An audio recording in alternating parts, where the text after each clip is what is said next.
Saya merasa diberkati hari ini dengan kemuliaan begitu tinggi. Haleluya. Baik, Bapak Ibu yang saya kasih dalam Tuhan Yesus Kristus, di hari ini kita akan belajar bersama-sama di dalam kebenaran firman Tuhan. Kita belajar, kita buka sama-sama di dalam Injil Lukas 15 ayat 8 sampai 10.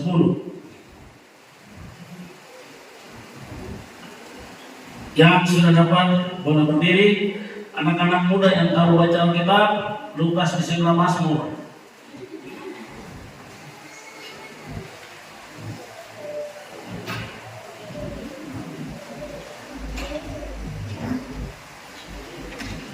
Haleluya. Sudah dapat? Kita baca bersama-sama dengan perikop. Ya, haleluya. Ayat 8. 3. Apa perempuan manakah yang mempunyai 10 dirham dan jika ia kehilangan satu di antaranya, tidak menyalakan pelita dan menyapu rumah serta mencarinya dengan cermat sampai ia menemukannya. Dan kalau ia telah menemukannya, ia memanggil sahabat-sahabat dan tetangga-tetangganya serta berkata, bersukacitalah bersama-sama dengan aku, sebab dirhamku yang hilang itu telah menemukan. Aku berkata kepadamu, demikian juga akan ada sukacita pada malaikat-malaikat Allah karena satu orang berdosa yang menolong. Demikian jawab firman Tuhan. Silakan duduk.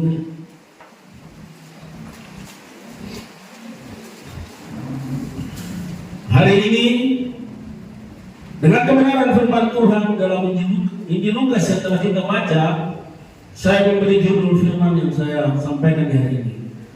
Engkau dan aku bukan sampah, tetapi permata yang menjadi Tuhan. Sampah itu kasar ya, kata sampah.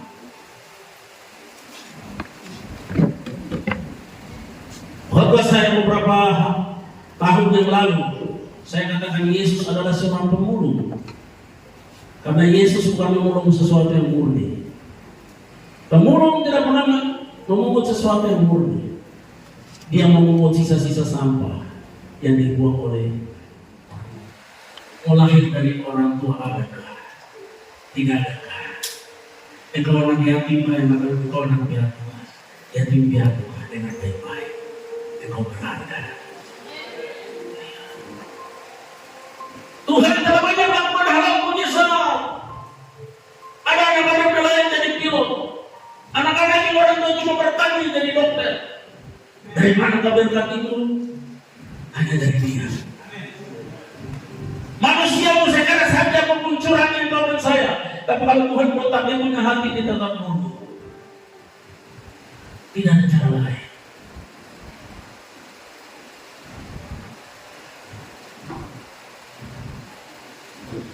Itu bicara harga ini. Kadang manusia ini begitu hebat.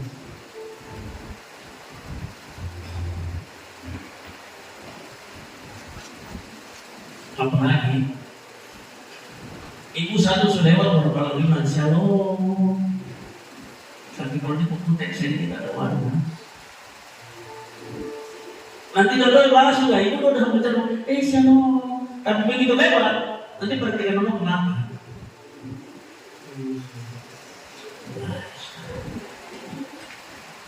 Ini perlu itu jadi buah dari mereka.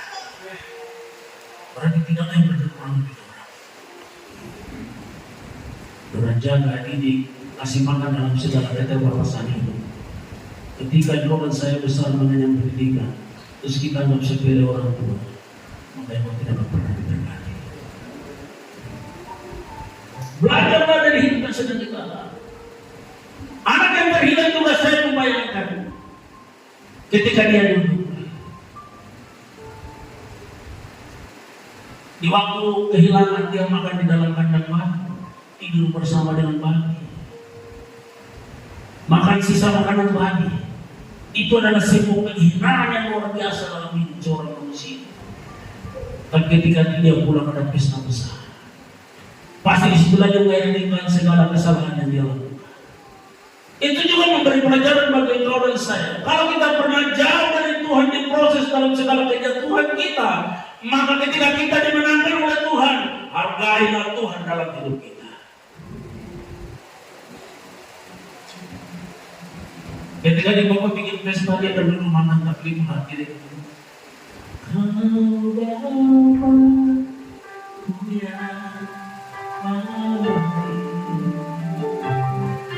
yang mengerti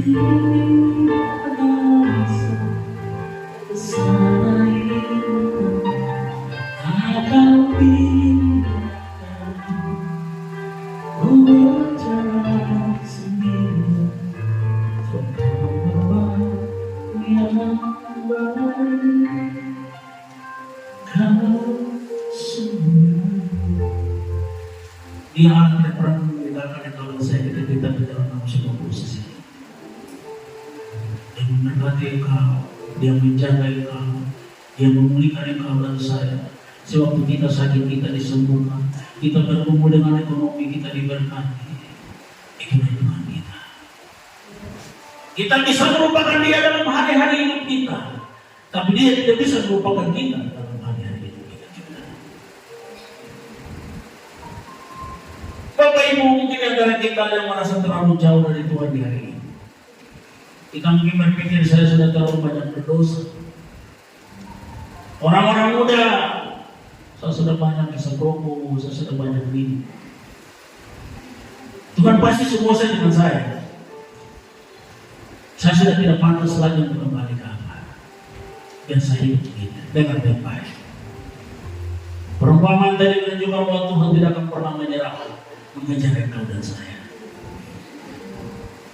Tuhan mengejar engkau dan saya karena kita punya nilai di mananya. Bahkan ketika kita bersembunyi, Tuhan tetap mencari kita. Ketika kita jatuh berulang kali, dia tetap menurunkan tangannya. Ketika kita menolak kasihnya, dia tetap sabar menunggu kita respon.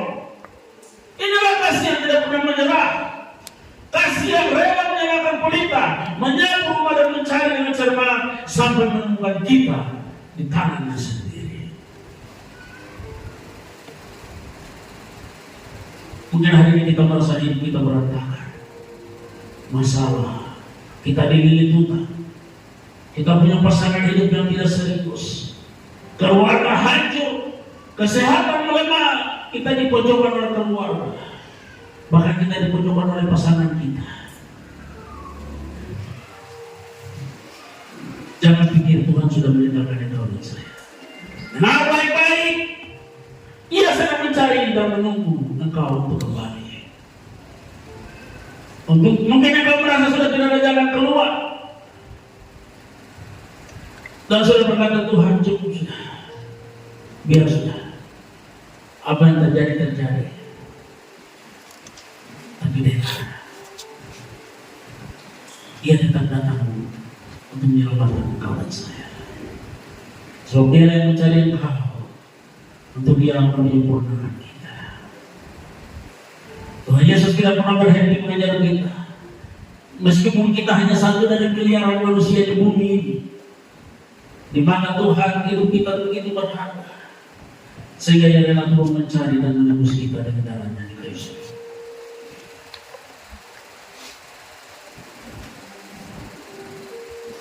Yang ketiga, ada sukacita besar di surga saat ditemu engkau dan saya ditemukan.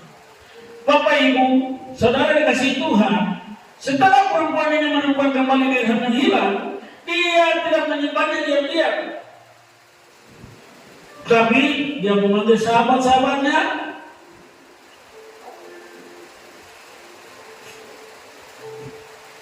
Dia yang 9, dan kalau ia telah menemukannya, ia memanggil sahabat-sahabat dan tetangga-tetangganya serta berkata, bersukacitalah bersama-sama dengan aku, sebab dirhamku yang hilang itu telah